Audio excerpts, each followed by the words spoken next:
My name is Victoria Hayes. I'm 26 years old, and if there's one lesson my family taught me, it's this: appearances matter more than truth. And somehow, I always end up paying for that priority. I wasn't shocked when people made jokes at my expense. I'd lived with it my whole life.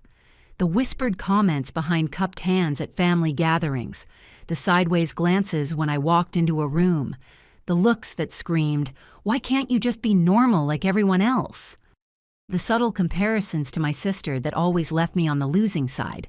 But nothing could have prepared me for what happened when my sister's new boyfriend, someone who'd known me all of 5 minutes, sat back in his chair during a Sunday dinner and casually asked if I was still jobless. Like it was the setup to a joke he'd been dying to deliver. Like my life was entertainment for strangers. The whole table erupted in laughter. Sharp, loud, cutting. My father actually nodded in agreement, his eyes crinkling with amusement.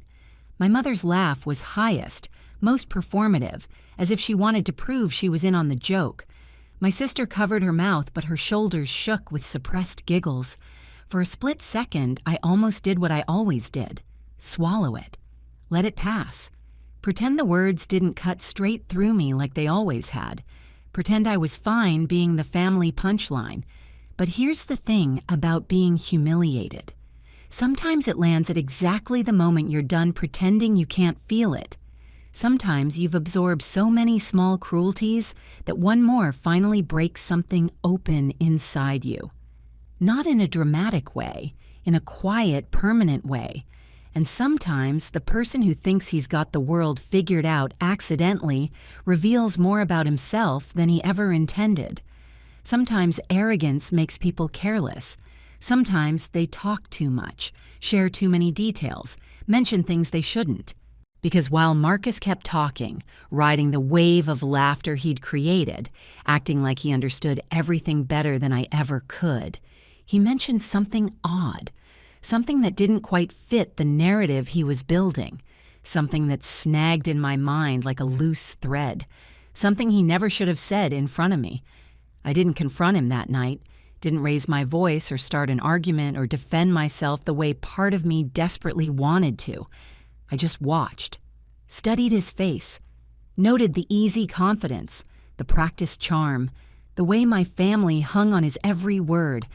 Let everyone enjoy their little moment, their superiority, their unity at my expense. Waited patiently for his own words to come back around and reveal the truth hiding underneath all that polish. And when they finally did, every face at that table went white. But before I tell you what he said and what happened after I walked out of that wedding, tell me something. What time is it where you are right now? Where are you watching from? Drop it in the comments. I'm genuinely curious how far this story will reach, how many people will hear what happened when I finally stopped being silent. The dinner happened on a quiet Sunday evening in Seattle, late September, when the city starts transitioning from summer warmth to autumn chill. I drove to my parents' house with that familiar knot in my stomach that always appeared when I entered their neighborhood in Magnolia. That expensive, picture-perfect area where every house looked like it belonged in a catalog. Their street looked frozen in time, exactly as it did when I left for college 8 years ago. Perfect lawns maintained by professional services, matching decorative mailboxes, luxury cars parked in pristine driveways, houses maintaining the careful fiction that nothing unpleasant ever occurred inside their walls. The illusion remained flawless. Polished, unbreakable. Every family playing their part in the neighborhood's collective performance of success. I parked my modest Honda Civic between my father's Mercedes and my sister's BMW, feeling the familiar pang of inadequacy before I'd even stepped out of the car. The comparison was always there, unspoken but unmistakable. I took a deep breath and walked in through the side entrance, the one that led directly to the kitchen, the one I'd been using since I was a teenager, as if even the house knew I didn't deserve the formal front door greeting reserved for important guests. My mother was at the marble kitchen counter, arranging dishes with the precision of someone staging a magazine photo shoot instead of setting a family table. Every plate positioned exactly, every fork aligned perfectly, every napkin folded with hotel-quality corners. She greeted me with a smile that felt more like checking off a task on her mental to-do list. Daughter arrived? Check. She didn't ask how I'd been doing, how my week went, if anything interesting had happened in my life. She asked why I was cutting it so close, as if arriving 7 minutes before our scheduled dinner time revealed some fundamental character flaw I'd been trying to hide. I'd gotten used to her comments that hovered somewhere between polite concern and veiled criticism, the observations that sounded caring on the surface, but carried judgment underneath. But they always landed the same way, like small paper cuts that accumulate into something more painful over time. My presence was something to tolerate, never celebrate, an obligation fulfilled rather than a joy embraced. My father sat at the dining table in the adjacent room, sorting through a stack of mail with the reading glasses perched on his nose. He barely lifted his eyes when I entered, glancing up just long enough to acknowledge my existence. He gave me the smallest nod possible, just enough to avoid being outright rude, before returning his attention to the envelopes in his hands. No warmth, no sign he was actually happy I'd come. No, "How are you?" or "Good to see you," or any of the small verbal gestures that signal genuine welcome. Just the nod, the bare minimum. I took my usual seat quietly at the far end of the table, the spot I'd occupied since childhood, the position that somehow always felt both included and excluded simultaneously, close enough to be part of things, far enough to be easily ignored. Minutes later, my sister Ashley breezed in, wearing her perfectly practiced smile and a designer dress I recognized from her Instagram.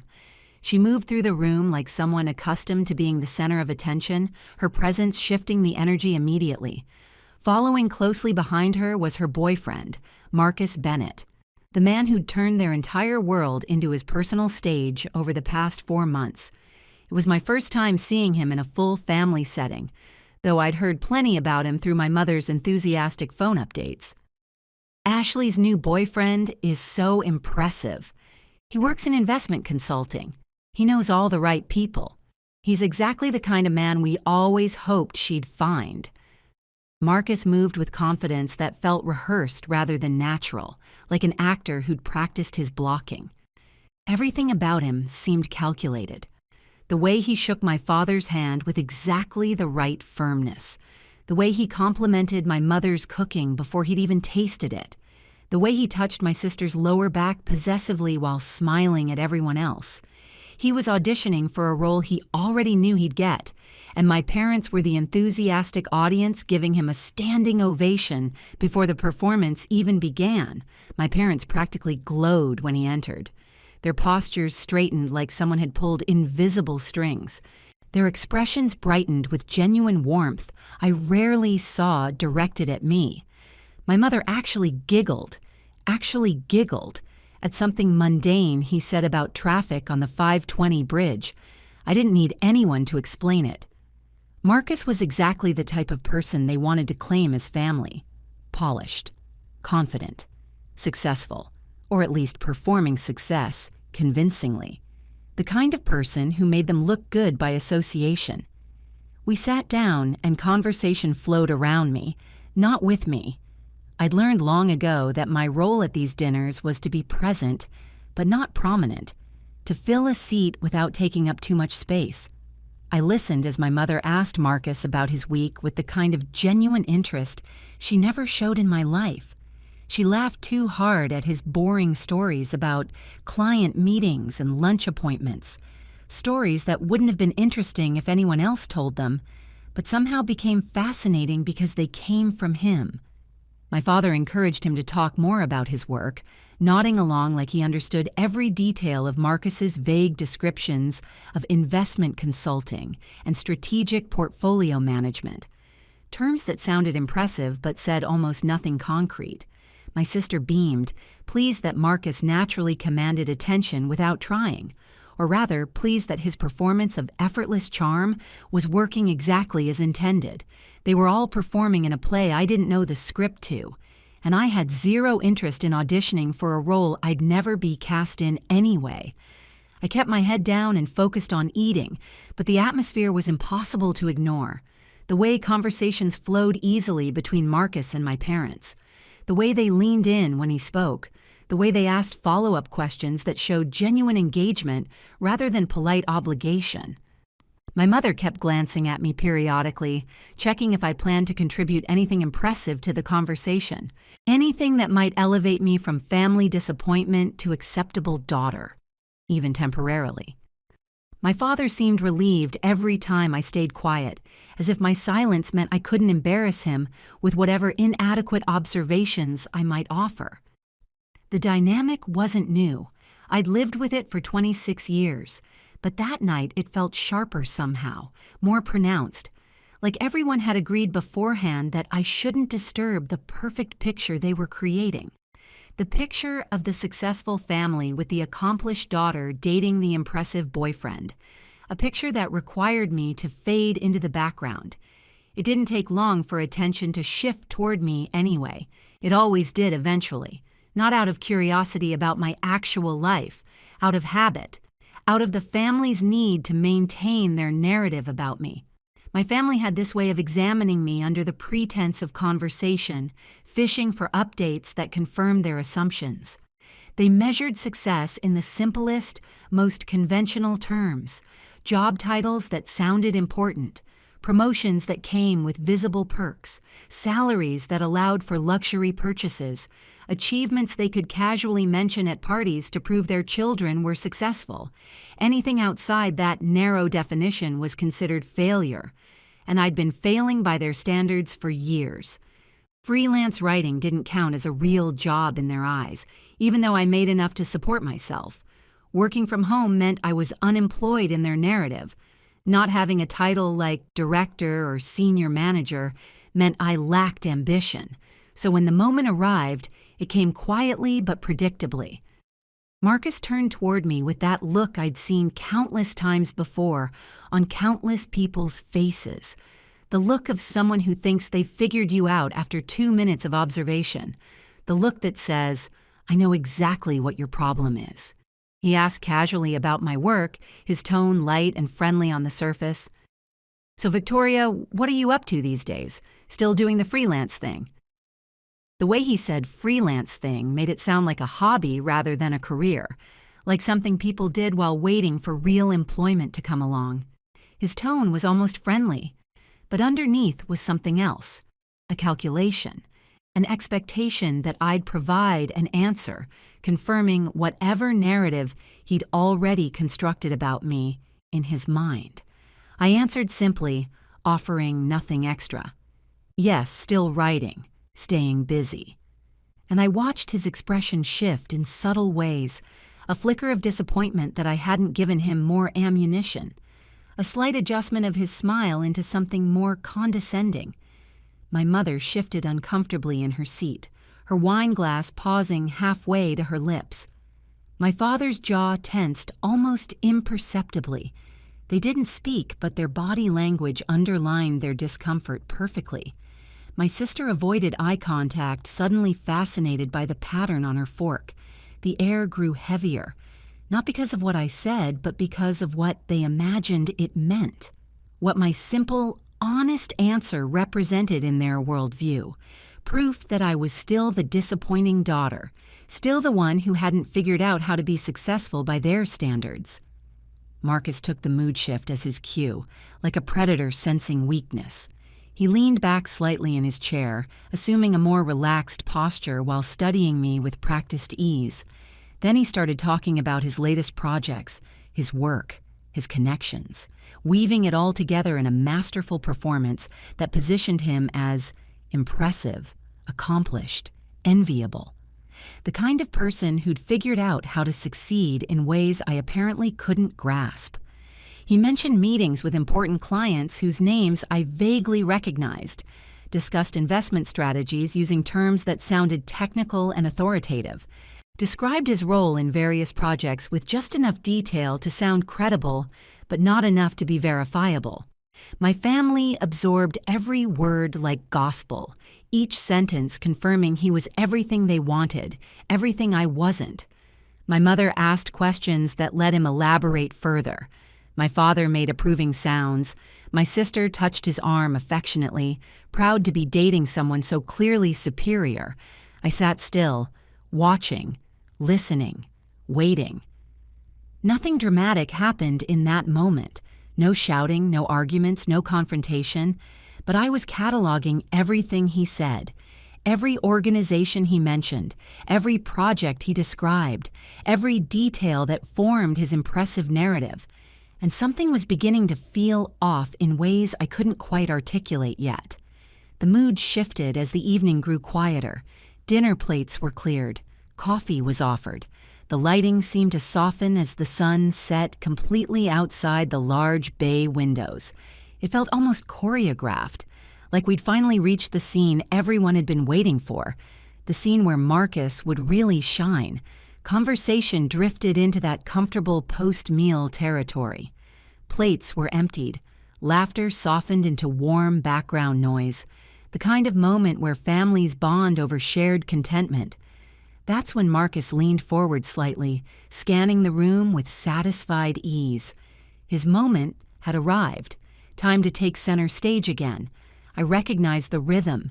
He'd been building toward this all night, establishing his credibility, earning their trust, preparing them to fully embrace whatever he said next. He made a comment about ambition, about drive, about the difference between people who make things happen and people who let life happen to them. Vague enough to sound like general philosophy, pointed enough to land exactly where he intended, directly at me. It was wrapped in casual tone, almost like friendly advice, but the meaning beneath was razor sharp. My mother laughed first, quick and polite and encouraging, the kind of laugh she used when she wanted to signal approval of a certain direction in conversation. My father chuckled in agreement, nodding like Marcus had just articulated something profound. My sister gave a tight smile that didn't quite reach her eyes, caught between supporting her boyfriend and some remaining thread of loyalty to me. The next remark came smoother, more direct. Marcus mentioned people who drift between projects without real direction, people who take their time finding themselves instead of building actual careers, people who don't really have jobs but talk like they do. The table laughed again, louder this time, more confident in their shared amusement. I felt every sound like a physical blow, each laugh landing in my chest, my stomach, my throat. Mockery disguised as bonding. Amusement built on the foundation of my inadequacy. Entertainment derived from my apparent failure to meet their standards. I didn't respond. Not yet. Silence had always been my shield. The thing that kept me from feeding their expectations. The thing that protected me from giving them the reaction they wanted. But inside, something was shifting. Something that had been building for years was finally reaching a breaking point. Then Marcus turned to me fully. He didn't need to say my name. Everyone knew who this performance was for. The implication was clear before words even formed. He asked, voice dripping with false concern, if I still had a lot of free time during the day. A phrase carefully chosen, a gentle question carrying the weight of a label I'd heard my whole life. Unemployed, directionless, lazy, unsuccessful, disappointing. The table erupted in laughter again, genuine this time, not polite. My father's chuckle was loudest. My mother's smile was brightest. My sister looked away, uncomfortable but complicit in her silence. I sat frozen, feeling the familiar burn of humiliation settle deep in my chest, the heat of shame spreading across my face, the tightness in my throat that came before tears I refused to let fall. But this time, something was different. This time, underneath the hurt, I was paying attention to something else. I was listening, really listening. Not to the mockery, to the details. Marcus kept talking, momentum carrying him forward. He was on a roll now, enjoying his audience, feeding off their approval. He referenced meetings he'd attended with various organizations, projects he was consulting on, investment funds he worked with, names and terms that sounded impressive, authoritative, credible. He mentioned Seattle Tech Alliance, described working with their leadership team on emerging market strategies. He brought up Cascade Innovation Fund, talked about advising them on portfolio diversification. He referenced Pacific Northwest Ventures, mentioned being part of their advisory board. My brain cataloged each one, mechanically, filing them away even as I felt the sting of humiliation from his remarks. Then he said something that made my breath catch in my throat, something that cut through the fog of hurt and humiliation with sharp, sudden clarity. He mentioned working closely with the Seattle Advancement Coalition, described a recent project involving community investment initiatives, spoke about his role in their strategic planning committee, talked about it with confident authority, like he'd been deeply involved for months, maybe years. My blood went cold.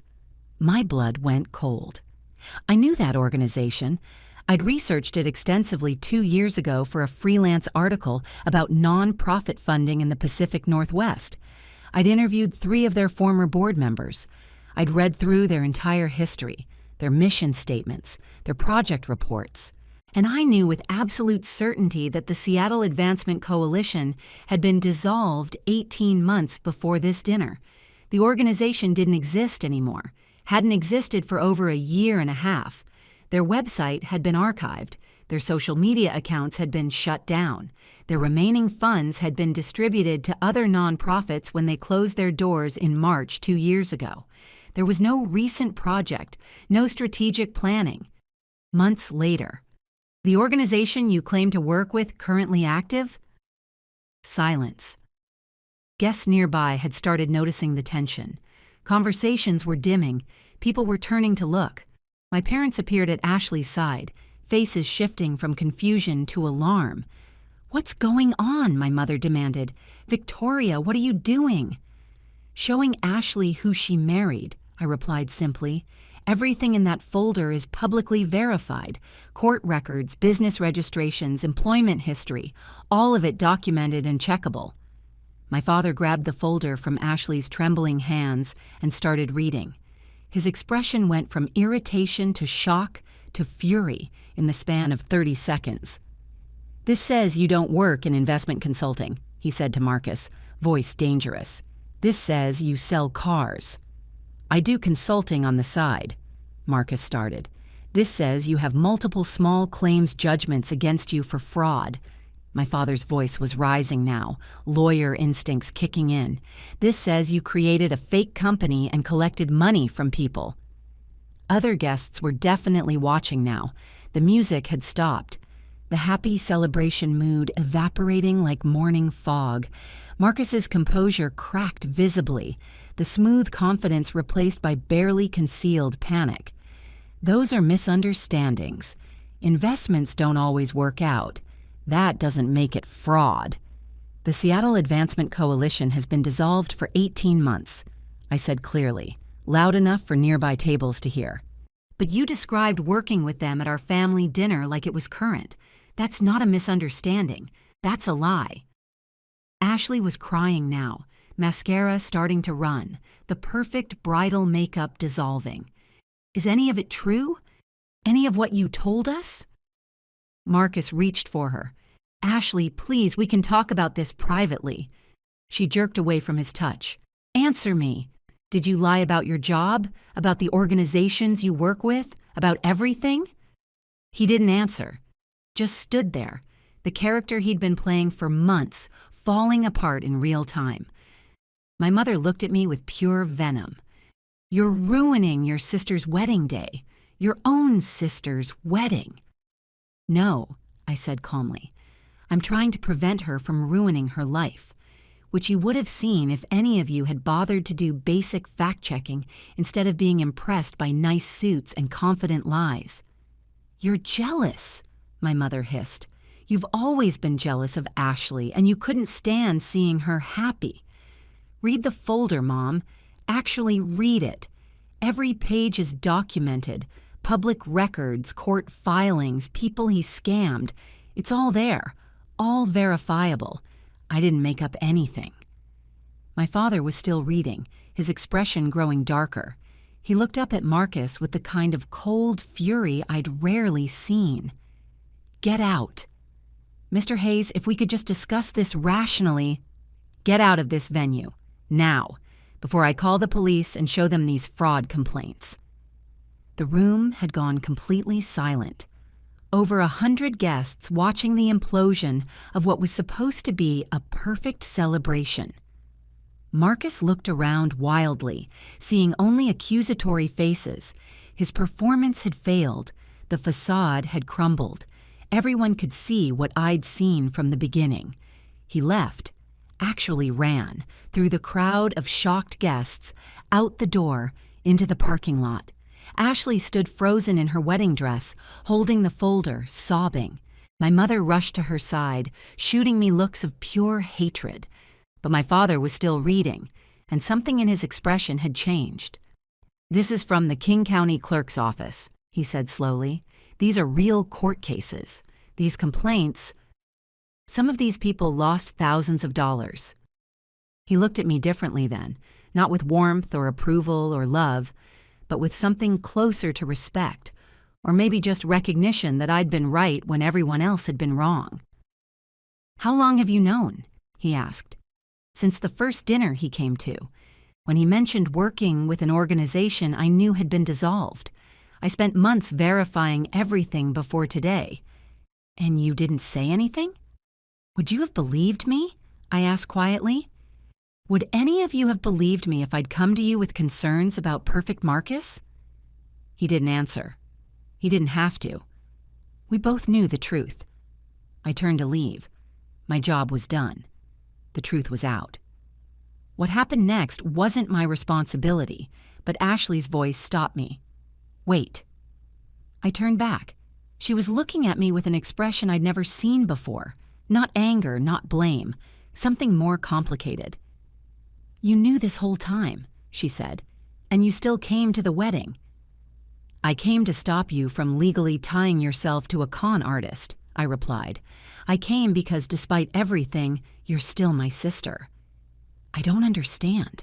Why didn't you tell me sooner? Why let it get this far?" I thought about all the dinners where they'd laughed at me, all the times I'd been dismissed and diminished, all the years of being the disappointing daughter.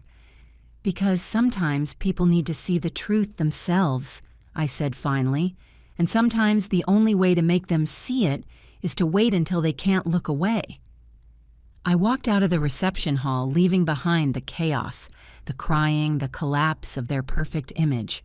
Outside, the threatened rain had started falling, light but steady.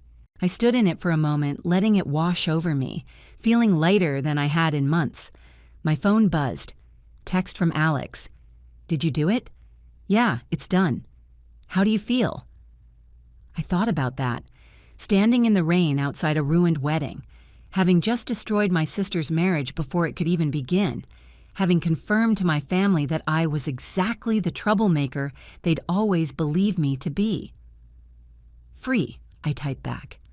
"I feel free." I got in my car and drove away from the vineyard, away from the family I'd grown up trying to please, toward a life I was finally ready to build on my own terms. Behind me, I knew they'd be dealing with the aftermath. Questions from guests, canceled honeymoon, annulment paperwork, explanations and embarrassment, and the shattering of their carefully maintained image. Part of me felt guilty, the part that had been raised to prioritize family harmony above all else, but a larger part felt something else entirely: vindication, justice, the satisfaction of being proven right after a lifetime of being treated as wrong. I didn't hear from my family for 3 weeks. Then Ashley called. I almost didn't answer, but curiosity won. "Hey," she said quietly when I picked up. "Hey."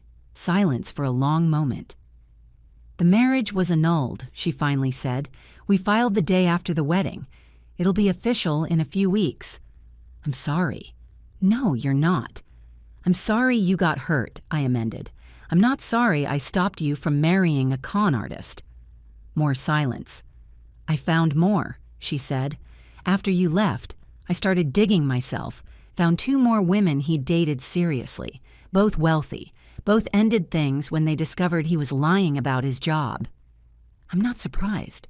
He had a whole system: target successful women, play the perfect boyfriend, build trust, then start asking for money, small amounts at first, loans for emergencies, investments and opportunities, just enough to get them comfortable giving him money. And your family's connections would have given him access to much bigger marks. Yeah. Her voice cracked slightly.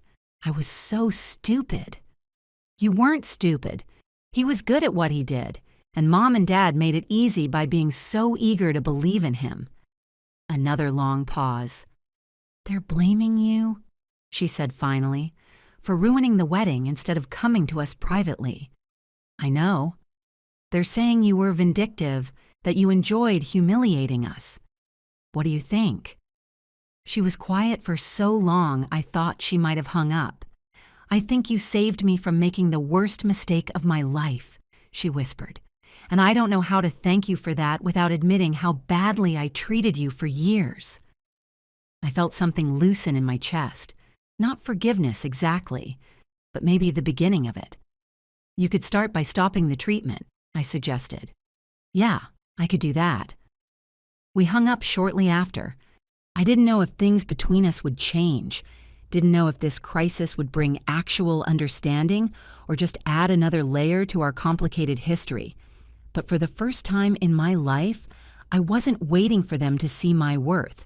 I was building a life that didn't require their approval to be valid. 3 months later, I got a message from one of the women who'd filed a small claims case against Marcus. She'd seen news coverage of the wedding debacle and wanted to thank me for exposing him publicly. She connected me with 4 other women. We formed a group, shared our stories, discussed potentially pursuing criminal charges together since the pattern and combined losses might interest prosecutors. The investigation is still ongoing, but Marcus left Seattle. Last I heard, he was in Phoenix, probably running the same con on new victims. My family and I maintain minimal contact now. Holiday cards, brief phone calls, the appearance of connection without actual intimacy. My mother still makes comments about my choices. My father still struggles to see me as anything other than the difficult daughter, but they're also quieter about it. Because now there's a record of a time I was right, and they were catastrophically wrong. And sometimes, late at night, I wonder if they ever think about all the dinners where they laughed at me. All the times they dismissed my worth in favor of someone else's polish. I wonder if they recognize the cost of prioritizing image over truth. But mostly, I don't think about them at all anymore. I'm building something they never gave me permission to build, a life that doesn't require their validation.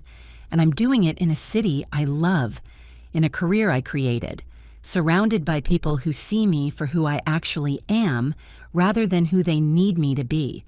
Sometimes walking away isn't abandonment. Sometimes it's the only path to becoming who you were always meant to be. If you've listened to my story all the way through, thank you. Really. Thank you for hearing me when for so long I wasn't heard. And before you go, tell me in the comments, what do you think is harder? Speaking the truth when no one wants to hear it, or walking away from people who won't listen? I genuinely love to know what you think.